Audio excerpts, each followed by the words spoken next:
I wanted to ask you, well, what are you showing kids about the masculine role? First, being present as a good mentor, teaching kids how to learn how to learn. So the answer of everything is in nature. You know, the patterns are there. Well, I think what Nelson was trying to say is that you guys need to get out there and actually touch nature in every way until you have a connection with it, because it might take a while. It might take years, because we've been so charged up, and once you've kind of discharged a little bit, you'll slowly start connecting further and further with nature. I mean, the question is, why they're not teaching what you're teaching to children in schools? Well, because there's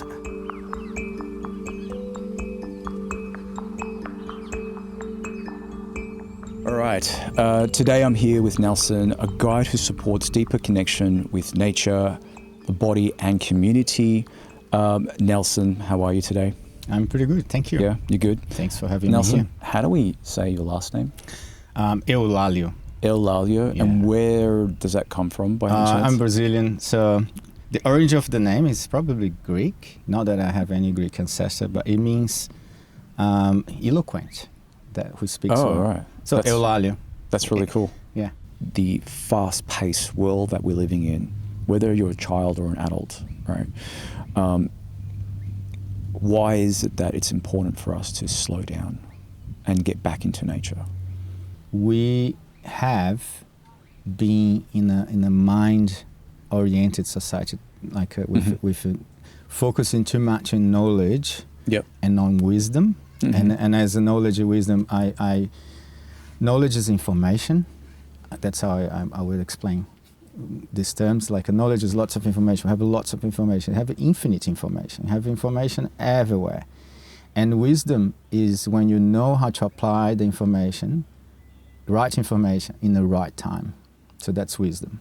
So we are losing the connection for using wisdom, losing to a point that we're using third parties to tell us what to do. What's the third party? Third parties, in the best case scenario, would be mentors, but in the worst case scenario of a technological society is artificial intelligence or technology. Society has come to a point, and the indigenous people still connect to this old society, old way of seeing nature and life, mm-hmm. which is being in the present moment. Mm-hmm. That's natural when you are in nature. Yeah. So cope with the things when they come.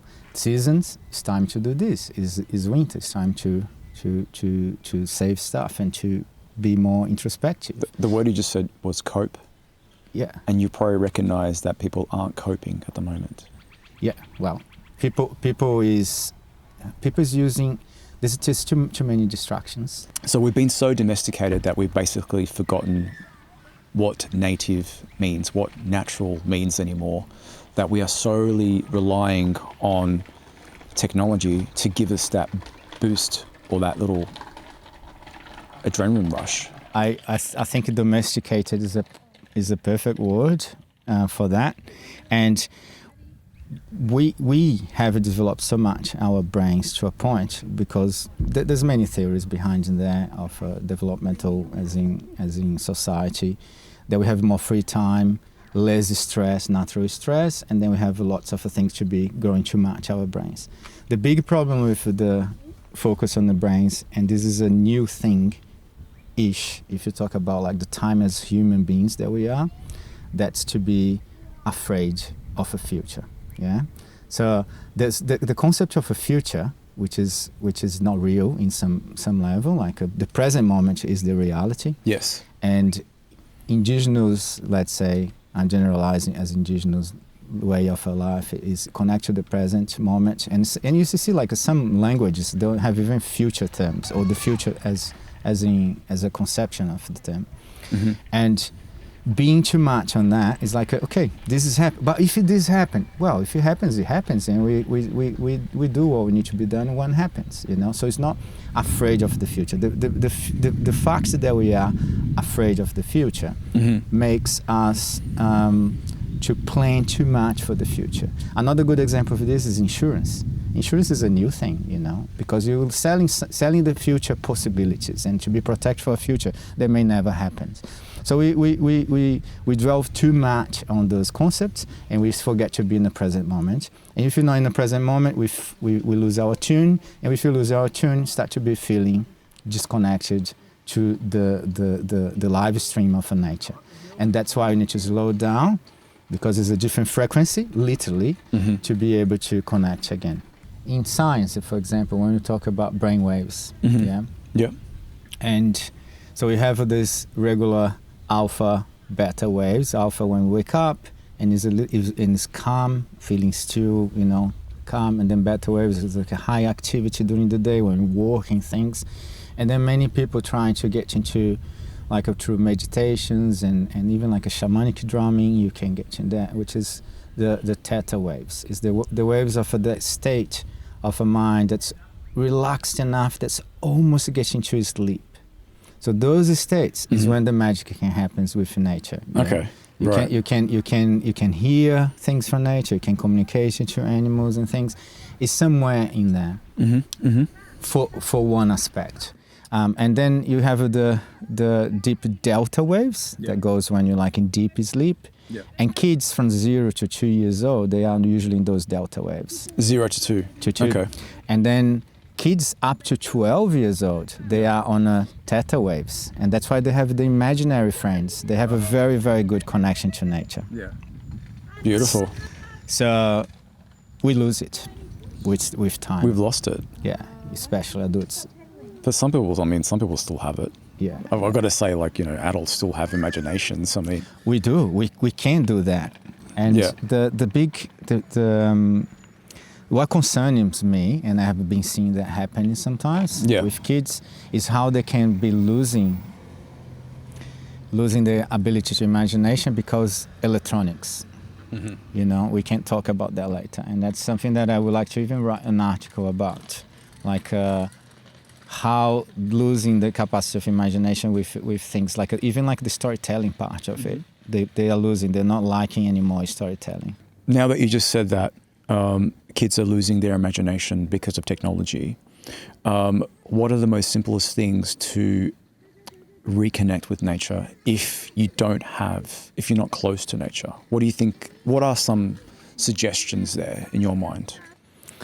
Well, sometimes you can't. You live in a metropolis, in a big city, and then the best that you can have is a park or something. Yeah. And we always are able to go for hikes and things and find time for that. But supposedly that we can't, and we really restricted to, you know, to a park or something. We can always. Well, one thing that we can do is bare feet to ground. Yeah. And sometimes it's not just because you have a grass in your backyard that's necessary a real ground. Yeah. Because many times they have like a concrete on the bottom. That's what I'm doing right now, by the way. If you guys are wondering, I don't have any shoes on. Well done. Sometimes people in the work, I have a headache. You mean all kinds of headaches? Many of them. And just by grounding yourself could really... Put your feet in the ground and the headache discharge. We call it discharging, yeah? It's another way of... Because you're actually holding static and you're holding charge. Exactly. And by releasing it into the grass could really change. Like basically, what we're talking about is another way of, you know, we can talk about illnesses and all that, but we don't want to be talking about that. We just want to be talking about the simple ways to reconnect if you're in the city. You know what I mean? So that's one of them. Is just basically to take your shoes off and touch the earth. Yeah. Yeah. Yeah. So this is one. Another one that's an easy one to do as well is to find a tree and connect to the tree. Okay. Sometimes the tree is not. The best trees are the trees that it's part of an environment, like a forest or something. They are connected to the roots to other trees. All right, Nelson, I've got a bit of a funny question here. Yeah, okay. Okay. Now, what you just said, a lot of people will call that tree hugging. Oh, I can answer. And in my opinion, if you haven't tried it, then it's like, okay, you got to try things before you can say, oh, that's a tree hugger and protect the trees and all that kind of stuff. Now that I've said that and I've tried it, months and months ago, out in some bushwalk that I went to, I actually physically touched the tree, and I instantly felt this kind of a connection between something that I don't know how to explain it. Maybe you can explain it. What is the connection there? The connection to nature is a connection to ourselves. When we talk about wilderness, the wild, real wild and everything else, we talk about be back to ourselves, back to what we lost. So what we have now, which is a kind of a society that is ill. Artificial? Yeah, artificial, ill, with solutions to all the symptoms of things creating more problems, and it keep it like a vicious cycle, and of an illusion of a control. So it's letting go of all of that we can find this real connection. So how to connect, to really connect to a tree. So of course there are trees and trees, and there would be the difference of the power that you can have from a tree. A tree that is in the forest connected to all the others because they are connected by the roots and the mycelial network and everything else, and they can communicate to like kilometers away. So this is an organism, a big system. When you connect to that kind of a tree, the experience is completely different. You're in a park in a city, and you have some trees in there. Trees is still antennas. Trees are still grounded to the ground, and it's still grounded to the sky. They might be, some trees, they have a personality that they might be a little bit young and lost from this connection, but they have their own maturity as well. And regardless, they can help us with a simple thing, which is connect to the tree. And when people talk about tree hugging, as you say, they can become, this is a hippie thing and stuff. What is behind that is like how you can slow down your time to be in daytime, and then in that connection, let the tree transmute the energy, static, and all the names that we can give to things that can be in our body, sent to the ground. So, and that, how I do approach though, is with respect. I like, and this is, I didn't learn it from them, but I use the way, the Maoris, they do the hongi. So I teach the kids to do the hongi. So I think it's a beautiful way to put your forehead and you mean like physically touch the actual like get tree. To the tree, put your hands on the tree. The forehead and the nose to actually physically touch. And then touch the tree and introduce yourself to the tree. Introduce yourself. Okay, cool. Hi, I'm Nelson. I'm here. I'm feeling a little bit like this, and I just would like to connect. I ask permission to connect. And then connect to the tree. You feel the shift. And then once that's done, you ask permission to just sit with the tree. And then the best thing that you can do is sit, put your back, your spine. Your back against it. On the tree. And then sit down and have your back to the back of the tree. That's directly your spine in there. That's when you can have like the quick movement of what you need to move through. Sometimes there are trees that they have a different personality. They're more aggressive, you know. And that happens. It's natural. Everything. There's animals that's aggressive, there's animals that's super different. I get it. Yeah. So how you feel that? Because sometimes you need that aggressive energy. It's not maybe aggressive, it's just a more assertive energy. Maybe it's what you need from the tree. And from that, I think a hint that I can give to people is to use a little bit of a muscle test. So you can get close to the tree, introduce yourself, ask if you can connect and think, and just feel how you feel. Like let your body tell us. If you feel like a little bit leaning towards the tree, that's saying yes, go for it, it's attraction. Or if you feel like a little bit pushing forward, let that tree there, try another tree. So this is a little way. Even though, if you connect to a tree that was feeling this different energy, you might feel not exactly what you need in that moment, but the tree still can help you with anything. So, and then if you go to a tree in the forest, in the deep forest, that's a level of healing that's completely different because it's very, very wise trees in there. Have been passed to many things, has been connected to many things, have been passing on knowledge from how long that forest is in there. A new park, maybe many of the trees were planted in there, so they don't have this ancestry, but they still have the ability of transmuting energy in a different level. So there you go. So that's the tree family, guys. Understanding the tree family. I just learned something just then about trees and nature, which is, it just actually opened up my mind about getting into a forest that's, say, 100,000 years old. Like, for example, in the cane trees of the top end of Queensland. I'm sure you've probably been there, right? No, it's in my list to go. I haven't had the opportunity to go there in tree, yeah. Yeah, so that's one of the oldest forests in the world, rainforest. And I've been there a few times because I used to live up in Cairns, and that's got to be one of my favourite spots in Australia.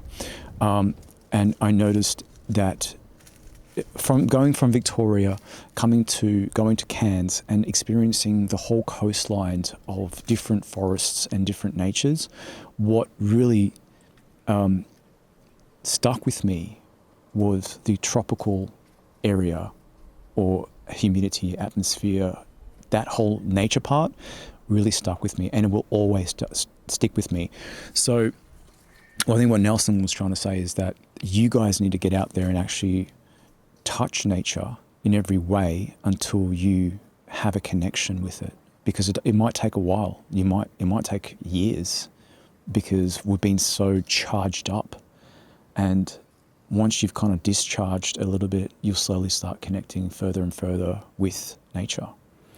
Yeah, it may take a long time, but it may not. It can be some experience that you can have of a connection to a tree, depending on how open you are. I think is a more matter of a depth than time, more quality than time. Yeah. So, and that's what happens when sometimes we pass through. You know when you like passing through times in your life that you feel disconnected and you feel like why, and those moments that you feel in your lower self, in your lower emotional time, is when the doors are more open. Those are the best times, when you're like deep in low feelings and deep feeling like disconnected and so on. Yeah. Is when you have a more openness to feel, and you have a more openness to connect, and usually when we have a more humbleness as well, humility, because is when say, yeah, I think I had my life all on track. I knew everything that I'm gonna do, and this, and suddenly there you go, being shown like many things that happen in my life, and now I'm not sure about what to do. So those moments are moments that. Great moments to connect to nature. To connect with nature, exactly. Yeah, because what have you got to lose? Yeah, right. You're just there. You say, now I don't know what it's about. I just would like to listen, to hear, to receive. You're open to receive. This podcast is really about balance between technology and nature. Okay, and a lot of I want the guests to understand that, to know that we are not running away from technology. It's always going to be with us, no matter what happens. Even the tribes of Amazons, tribes in Amazons, they'll see a plane go past, they'll probably say that's a devil thing or something to do with something bad, right? Because they don't have technology, but they've been living with nature for thousands of years, even right now as we speak, right? They are a part of that world. But this is our world. I'm surrounded by technology right now, and my message across to you guys is that we can't run away from artificial intelligence. We're not going to run away from electricity, but how do we find the balance between that and what we have right now? How do we find the balance between technology and nature? I see, and this is a discussion that has many people say, look, technology, like AI or all the subjects that come is a tool. It's a tool. And as a tool, it's like a knife you can use to cook, which is good, or you can use to hurt, which is not. And how you use is what defines. However, my point on the thinking is depends of the intention, the maturity of who handles a tool. So if you give a knife to a baby, it can be dangerous. Yeah. Because it doesn't know how to use a knife at all. Yes. As well as if you give it to, people who there's bad intention. So I believe that the emotional ethical maturity of society is not very high in the generalization of the term. So there's many people who is not really mature enough to use technology in a way that could benefit more than cause harm. Of course, there's many people who knows. And technology also can be the way, because we live in times, for example, I wish when I was a kid, I had these answers very quickly in YouTube videos showing how to craft something very quick. You don't make my life, because I didn't have a father or a grandfather to do that for me, you know. And I think nowadays I even think about what I do is part of this, trying to be that person to who couldn't be with kids and stuff, bringing that. But so technology can bring like the information, but how we can be wise, that's what we should be focused on. Yeah, technologies will be there, always tools, but teaching how to use them, I think that should be the main focus instead of just giving them, you know, like just. So how to find the balance? For me, the balance is I create some questions that question myself, because in the bigger picture, it's seeing like what I would like to be. If I want to be in a healthy society, healthy community, healthy body, healthy mind, healthy heart, you know, all of this, which tools could help me to that? And choose wisely which ones. And those ones that I say, well, this one here can help me with that, or if I use it wrongly, would be terrible. So maybe those ones I say, well, I'm not quite skilled enough for that one, so I'll let that one out. And I talk about technology, yeah? And if it's something that comes from me for like to create distraction, I know that's not the way, because I want to be more aware. I want to be more connected. So distraction tools, which is most of them, is about distraction, to distract yourself. I will try to avoid them. And social media is one example. Can be a way to connect. It can be a way to feel alone completely, yeah? Disconnected, to be distracted. And so, like, if it's for create too much comfort, I think comfort is an enemy. Comfort or conflict? Comfort. Oh, comfort. Comfort. We have a comfort crisis, by the way. Yeah, so be too much comfortable. Now that the chainsaw has stopped, yeah. What do you do? What do I do? So I'm an outdoor educator, and more than an educator, is a facilitation of a transformation, because I believe that in the level of a recreation, outdoors activity usually is like in the recreational level, and then best case scenarios they go to educational level when you kind of to bring some stuff that they can be aware that they learn in the process. But then transformation is when you feel like this level of self-awareness and knowledge of yourself that can be making you in a different person. So I'm the founder of the Wild and Wise Tribe, which is my little business.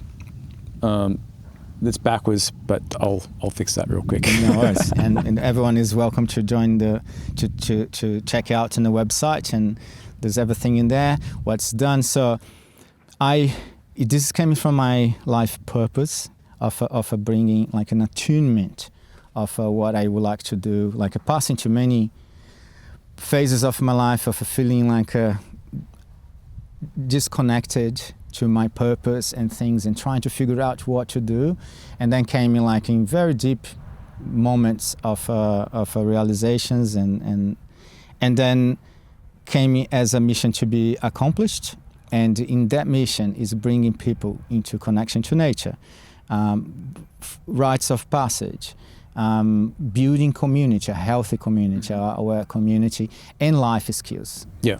Emotional regulation, how to know about yourself and things like that.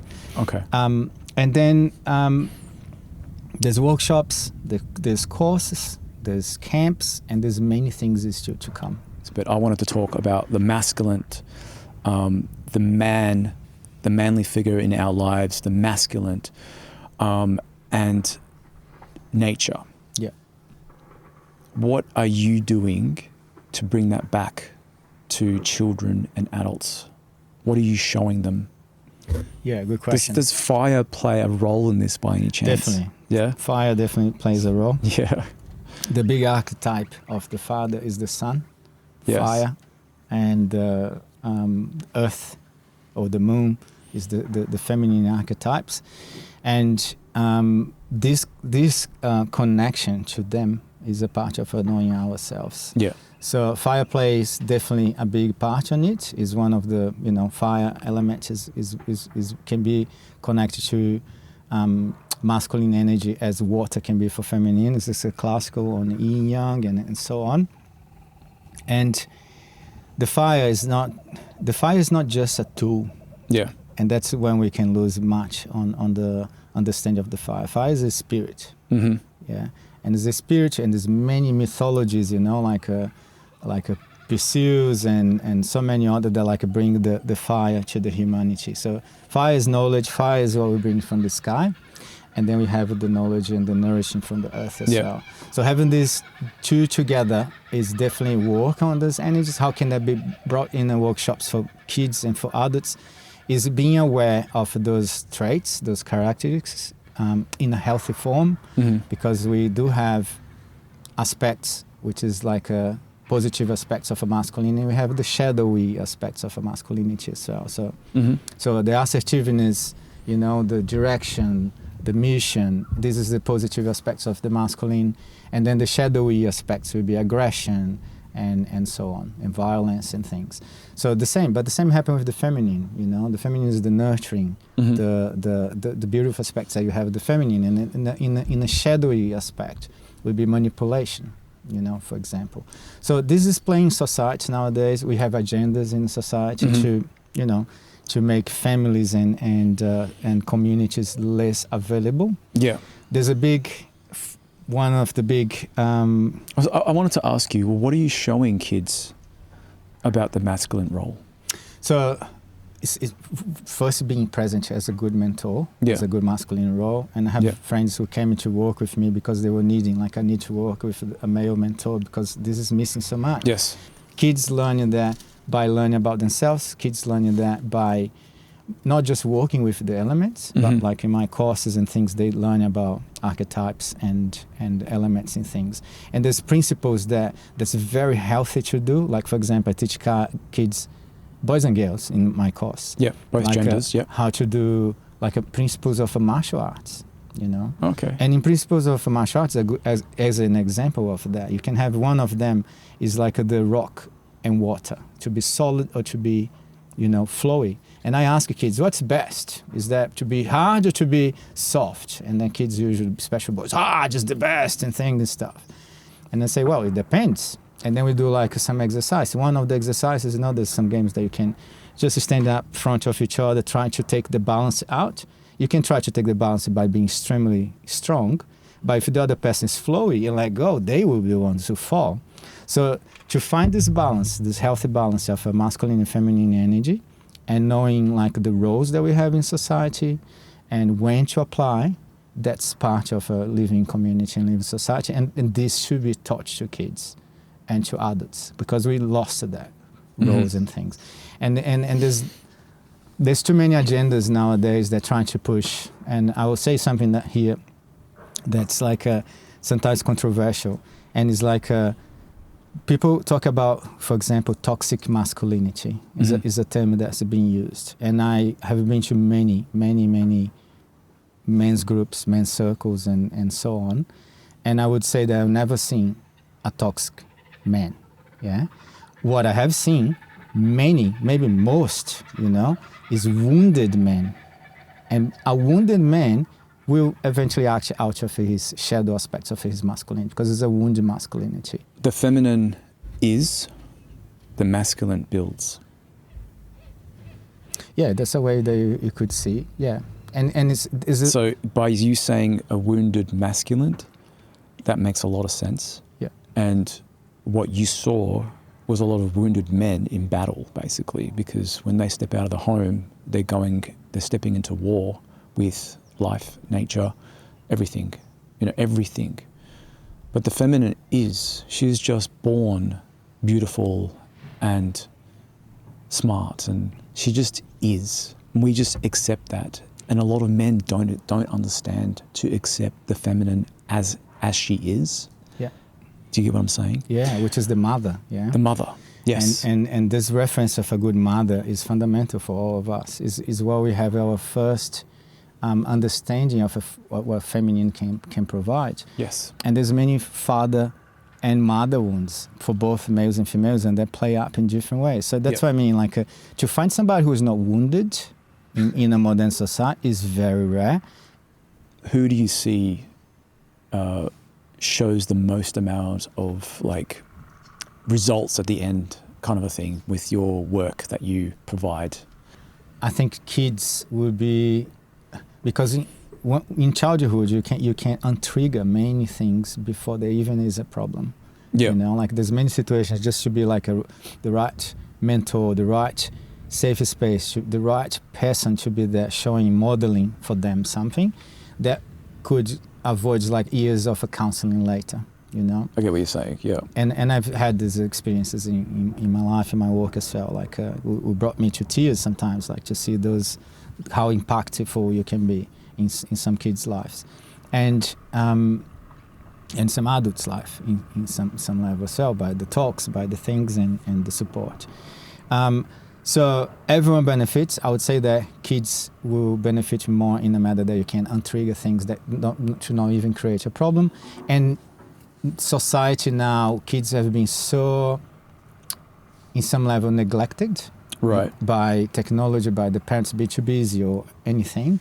They're not like relate anymore with aunties and uncles and learning stuff. Technology is teaching them, peers are teaching them, which that leads to an important subject, which is the rites of passage. Yeah. Okay. Which kind of connects the masculine health. What does it mean? What is so a rite of passage?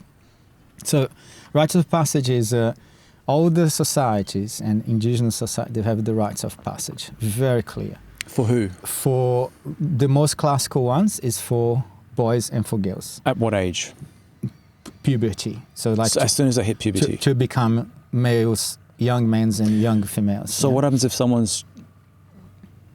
So can an 18-year-old do it? Can a 20-year-old do it? It's never late. Yeah. So technically it's any age. Yeah. Is that what you're saying? Classically, in the society, you need to have a moment, because the body will tell us. Like for females, it's much easier to know when they are a woman, because the body will tell by the moon cycle when they start. For boys, not necessary.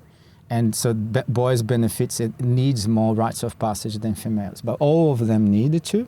So in some societies, like in indigenous society back in Brazil, for example, like you have tribes that will be, when it's time that the woman reaches the moon time, they will be like for many days, weeks, maybe months in the darkness with all the grandmothers and aunties and things, learning about womanhood.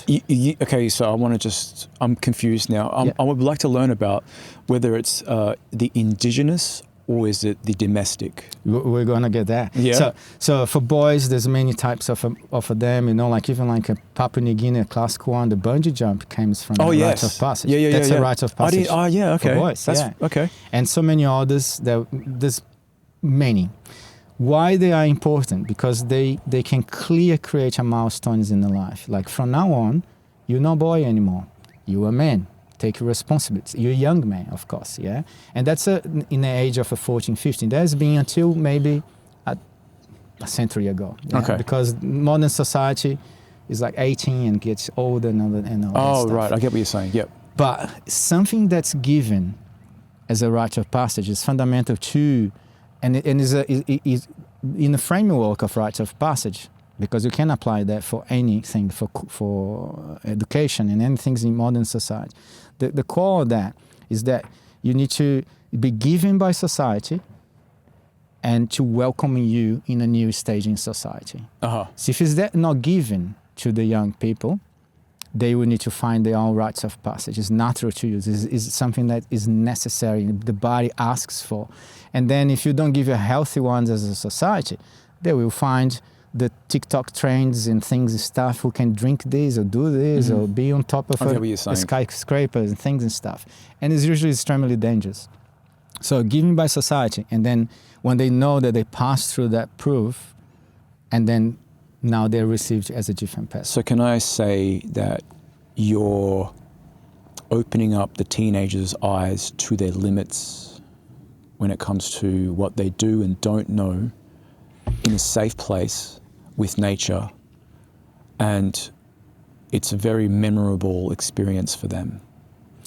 Well, it's not safe to some level. There's the level of risk, and any rite of passage has to have the risk. Is the risk makes the transformation. That's what I'm saying, the limits. But with some limits, not completely ungiven. And in modern society, like here, for example, in Australia, not just here, but just an example, the rite of passage tradition for a boy to become, or girls, to become an adult, is like, here goes, you're 18.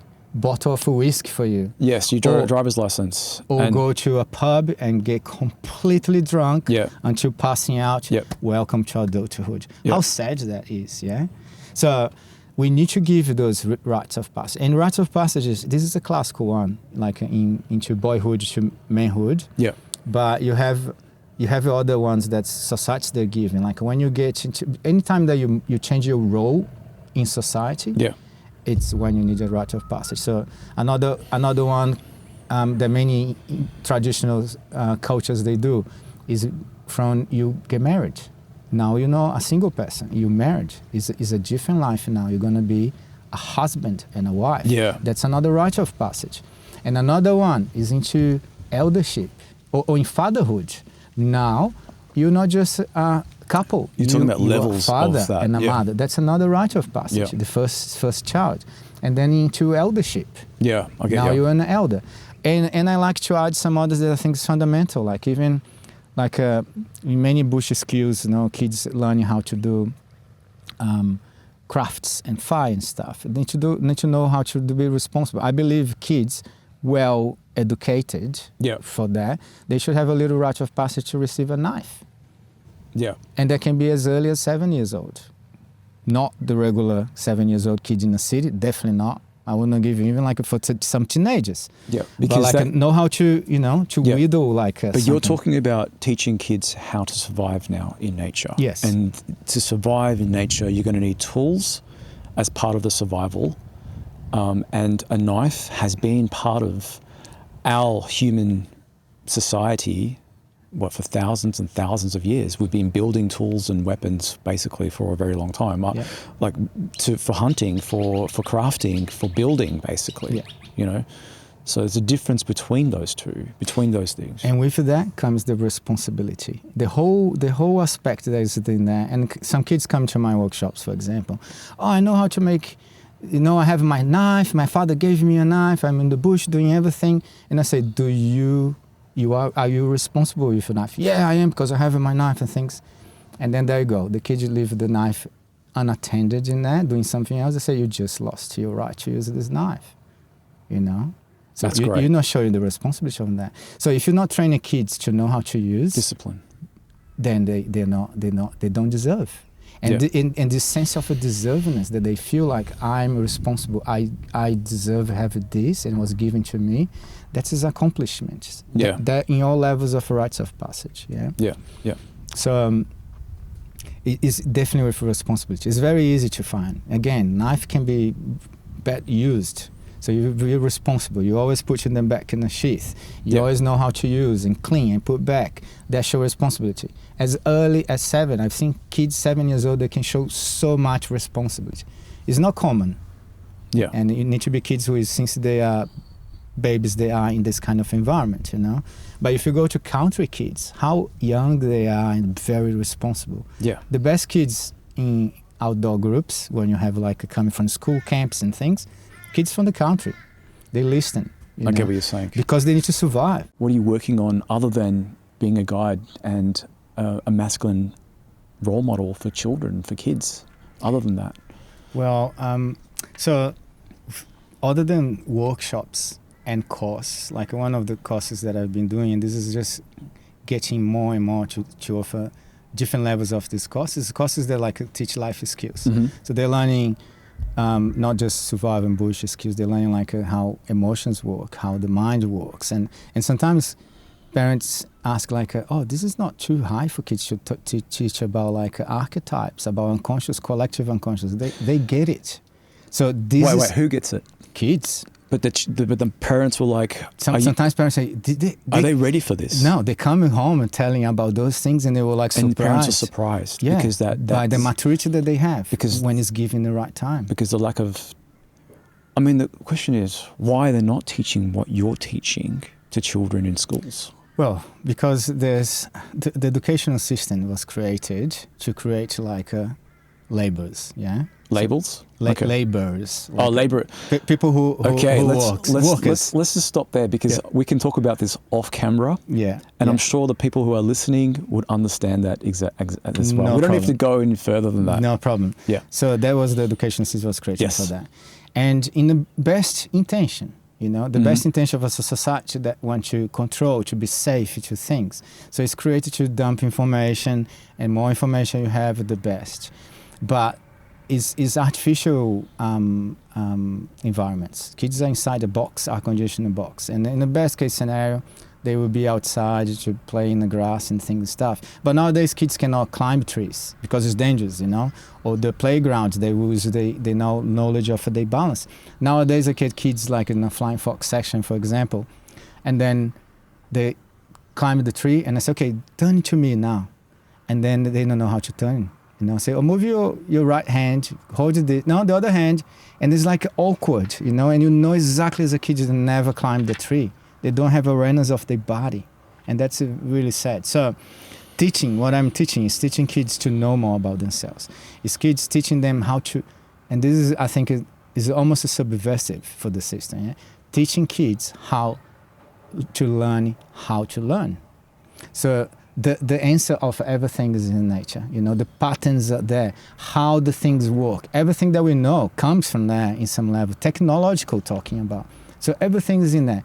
If they know how to listen, if they know how to see, if they know how to grasp this knowledge from there. You're talking about a sense that was missing? If they know how to learn, then they will be self-sufficient beings, that they can know how to learn. They know how to learn. They know what is a good knowledge to learn and what is not, because they have these frameworks, these references, of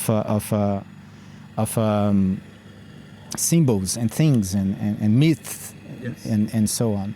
So this is offered in courses. It's also offered like for adults. Like I have like a wilderness men's course.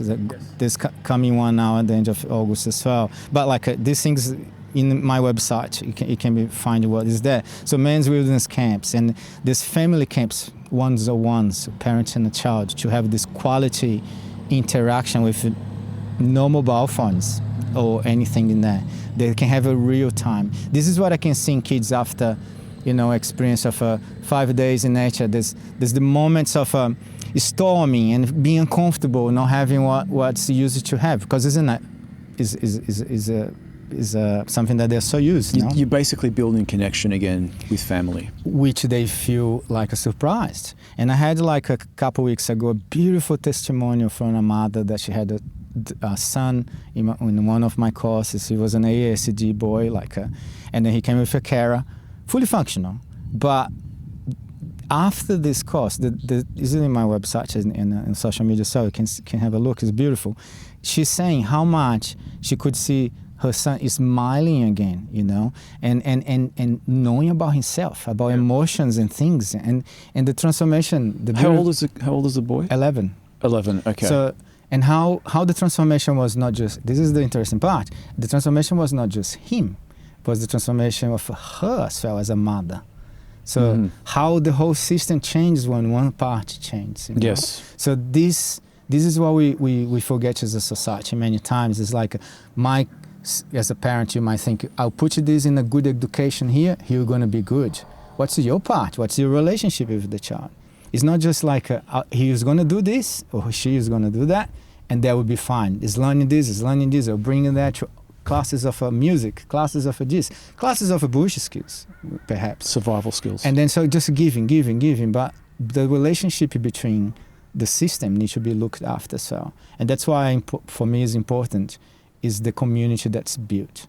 So the community of the kids and the parents and the friends that they make in courses. So they become friends for life.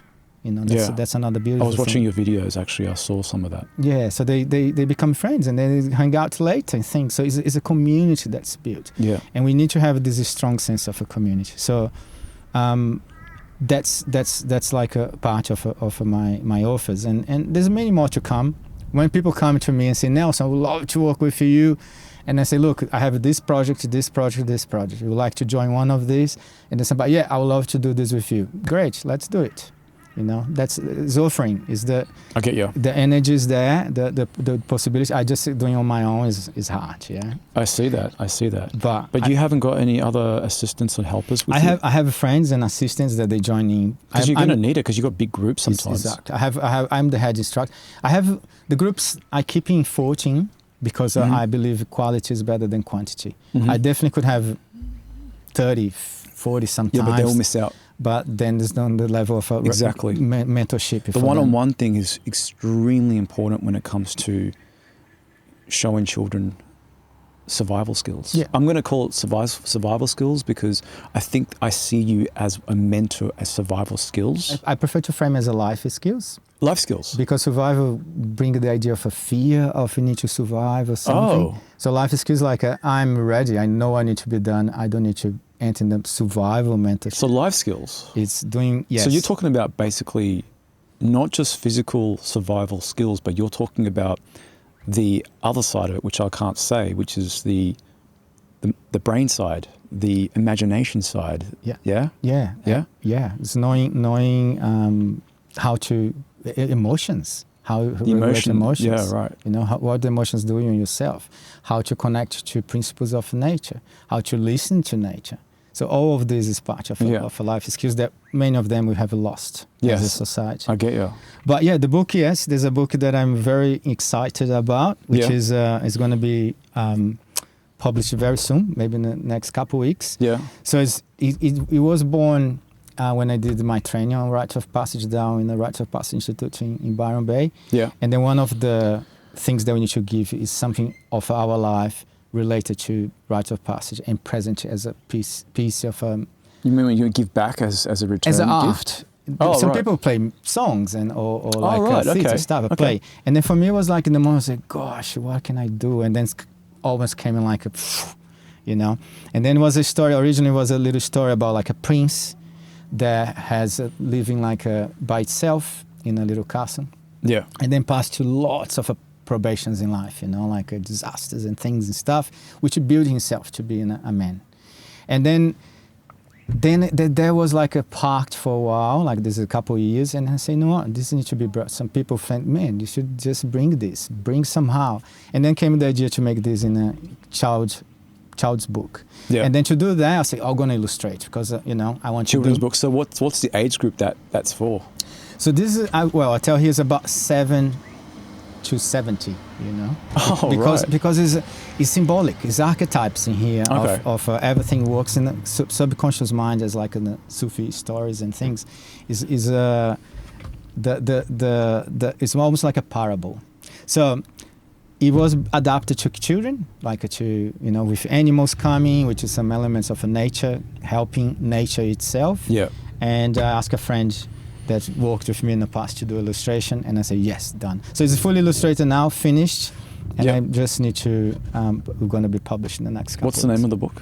So it's called The Little White Castle. The Little White Castle? Yeah, so this is a little... hold on, let me put it on that one. Yeah. There we go. So this is a little bit of the preview of the cover. That looks cool. Did you do the graphics on that one? Oh, I did not the illustrations, but the whole...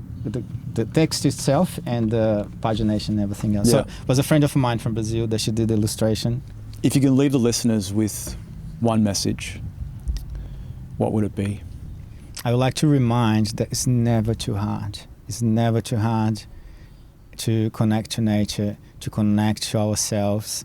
There's many tools. There's many exercises. There's many ways, progressive ways to build it up to the strength that sometimes it might look like to do. So there's always a way to get there, always a way to, and there's always support.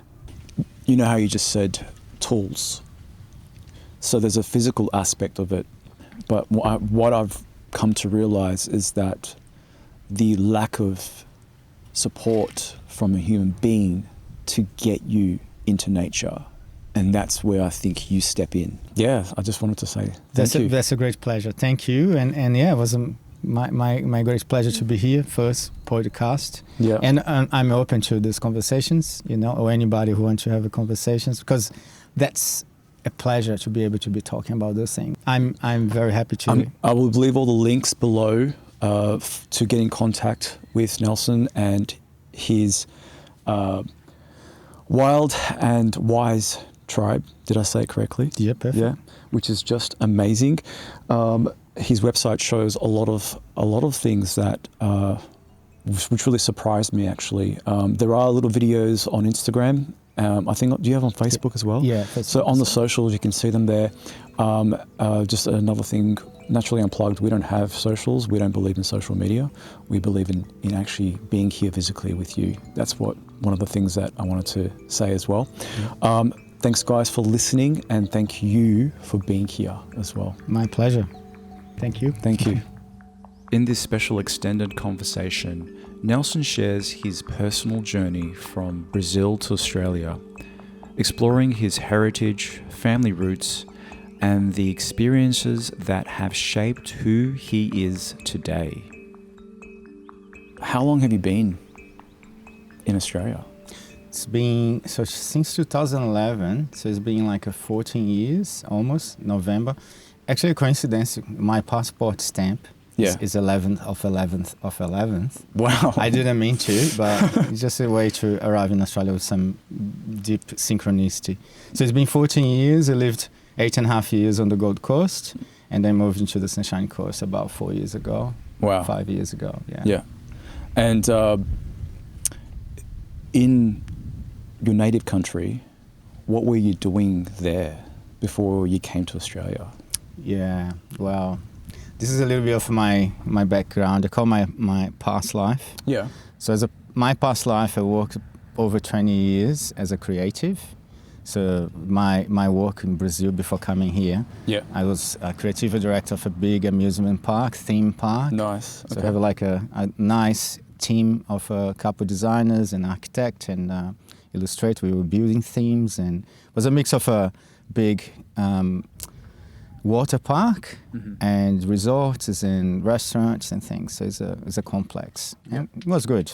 Yeah. But it was something that was feeling a little bit of a missing, like a deeper meaning. So it was a good job, work with hospitality, people's coming to be happy, and it's creative and can bring lots of that, creating characters and everything else.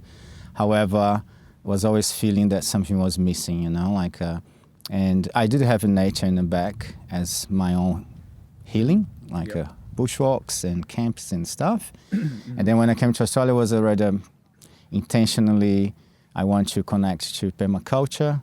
I did a permaculture design course in Brazil. I did a Vipassana, was put me in a nice frame for my mind.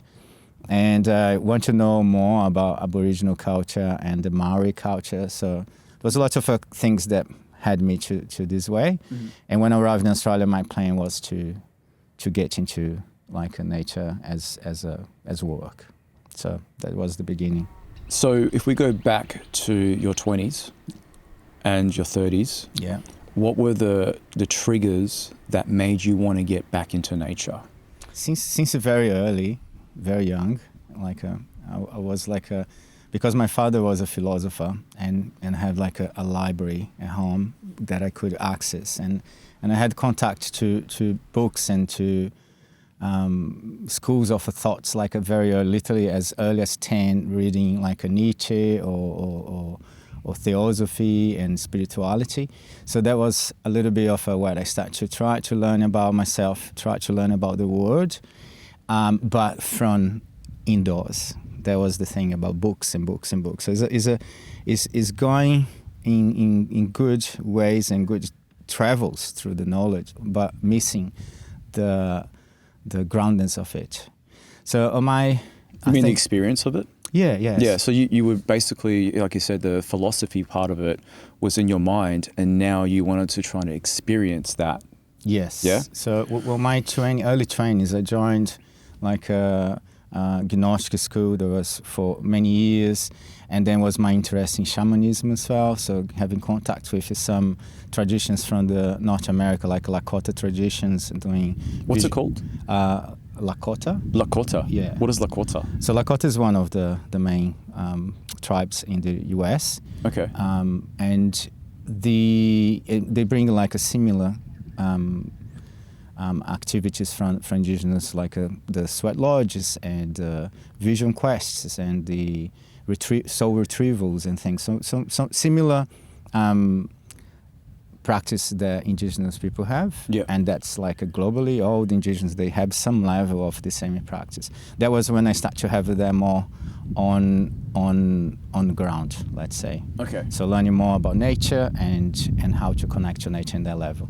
So that was opening me more to the real connection and to transfer this knowledge of spirituality and too much of a mental elaboration, to the more practical learning directly from the source. Okay. Yep. Yeah. That's awesome. So nature is like the symbols and patterns and everything else, Oh, yeah. which it can be completely connected to those knowledge. So Yeah. and then learn direct from the source. Yeah. The connection with family and nature. How was that for you back in, say, your 20s and 30s, when it came to understanding that it's not just, you got to have people around you to connect with nature? It's like when you go into nature by yourself, you kind of feel like there's something missing sometimes. Yeah. And having people around you what was that like with your family in nature?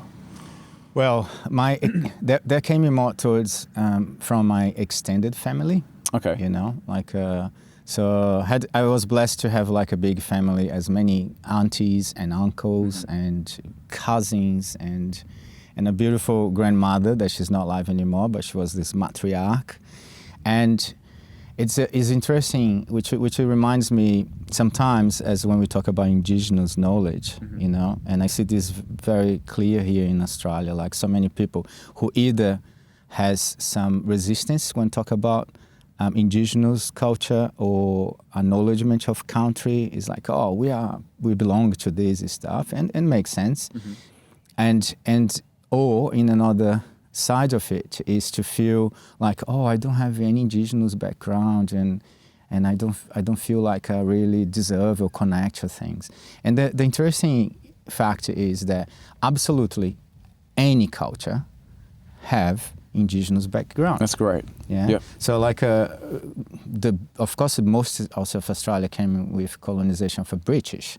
They have the Irish and the English and et cetera, et cetera.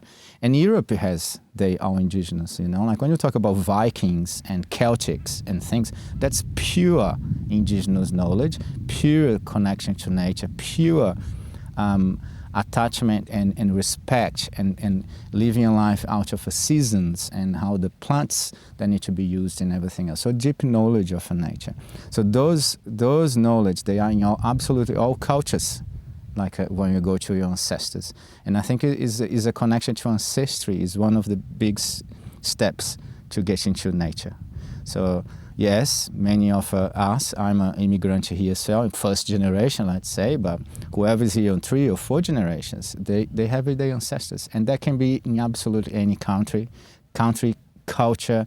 The Japanese has the Shintoism and so many others, and everywhere has Indigenous. And any Indigenous knowledge that we go back in track, we always regard connection to nature and a deep connection to nature. So. Okay, and the value of having that, what does it bring to you, having this knowledge? It brings a couple things. One is it brings us the sense of belonging. Yes. So because we have our family and our extended family, which is cousins and uncles. But when we talk about community, that's the real family, the extended family.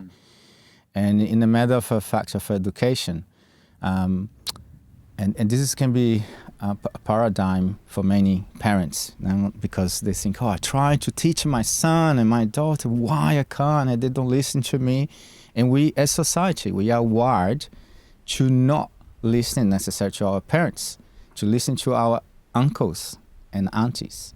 That's how society, community has been wired for millions of years, and millions as Homo sapiens, but thousands and thousands and thousands in kind of a modern culture, is to listen, to learn from. So the need of extended family, the need of the village, the need of a community to learn from is fundamental, and that's why we come. So the first thing that I feel like we gain from that is the sense of a belonging, the sense of extended family, the sense that we can trust, that you can learn more. And other than that is knowing more about yourself.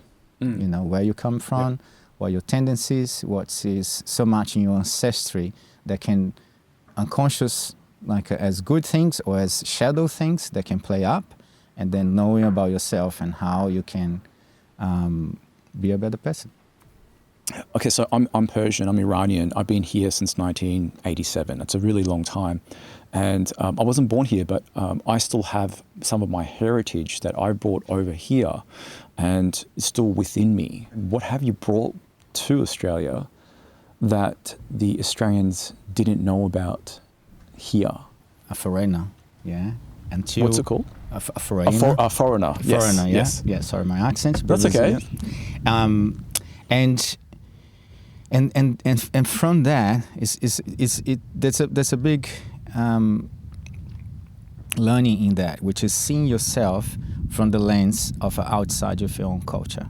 And I think that kind of educational learning should come to everyone, that, you know, like in the myth of the heroes, you need to get out and you need to come back as you know, like a Ulysses, and so many myths come back as a beggar. You don't have anything, you don't know, you only know that you don't know.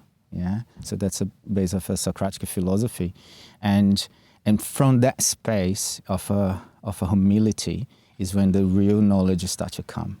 And I believe that this should be a way for us to relate to nature, because we think we know too much about nature. We try to control nature. We think we have all the answers about that. We have a technological, technocratic society that can do so much and think that they have the power. And here and there, we get amazed by natural power of nature applying, and we think that we need that sense of safety by controlling the results of things, but at the end we don't have. So the first step is being humble to have this real learning from nature. I think is the very first step, and that can come by trying to understand ourselves.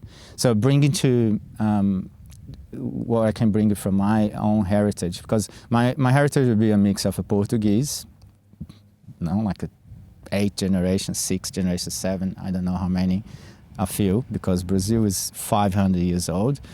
And my grandmother, she was indigenous, and that's many things about to be indigenous in those cultures is to feel that is less. So they would be usually a little bit not feeling comfortable to say I'm indigenous, a little bit as kind of a shame. Nowadays, when you get to a space and people is more aware of how much you can learn from indigenous knowledge, is when things start to be a little bit more comfortable, and people become a little bit more proud of being indigenous or heritage and stuff. You mentioned in yours and I like to say Persian heritage, you know, like how much of a history has behind of a Persian culture. Not talking about Iran, but Persia, the old classical Persia. Yes. So with China we see nowadays you know, there's many views, political views of China that are going to enter here to not create polemic, but the base of the China culture, how beautiful it is with the ancient, you know, like Taoism and so much in there, and the connection to nature as well. So is knowing ourselves, we can know more about nature, and knowing nature can know about ourselves. Is a very intimate and deep relationship. That's part of my, you know, talk that I try to walk and to bring it to people. How have you coped with the Australian culture since you've arrived in Australia? Yeah, okay, good questions. I was amazed by the Australian culture, how in some level, which there's explanations of political explanations and many other things, how people can be so laid back here and happy and connected to their everyday lives, perhaps with lots of distractions, but it's still like a connect to have the time to enjoy, you know, weekends and do nature, have free time, I think. So my culture in Brazil and many other cultures, even in Europe, we have been enslaved by timing, you know, and working like a 10-hour shifts and works in the weekends and work, study, because you need to survive. You know? Yeah. Like in third world countries, you like in Brazil, if you don't have a university degree, you're in trouble. Yeah. You know? Okay. Here in Australia, you can be a trader. Yeah. You know, Yeah. which even in other countries, the trader not necessarily is something as high as in Australia. So there's more access to resource and there's given by the government many resources. So there's many parks and things that you can do, and maybe people don't utilize that much that they could. Yeah. You know, like so much is available to do. So I felt when I moved to Australia, I felt a little bit like the sense of being in an amusement park. Yeah. You know, like a Disney World or something. Say, people is really nice. Are they like, you know, you go and pay something, hello, good morning, how you doing? And I say, wow, you know, and clean everything, stuff, because there's a whole system behind to keep it that way.